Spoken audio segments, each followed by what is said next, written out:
اول تمن انت دايما بتدفعه مقابل البيزنس بتاعك مش الفلوس، انت بتدفع حريتك. الاول انت بتدفع حريتك. اول واحد في الدنيا ممكن ما يقدرش يقفل تليفونه بعد ما يروح ينام هو الاونر.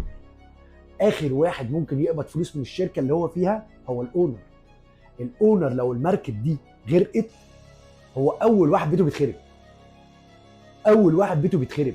الاونر ده مش هو اللي بياخد الفلوس، هو اللي بيعمل عمليه تدوير للبيزنس كله، وبيقدر يقيم هل فلان يقدر ياخد 5 جنيه وفلان يقدر ياخد 10 جنيه.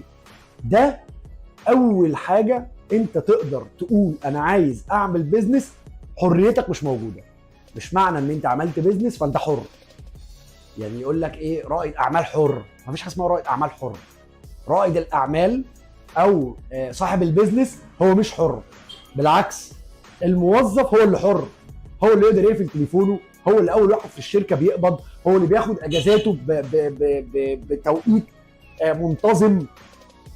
اذا الموظف هو اللي عنده الحريه، الاونر هو ما عندوش حريه.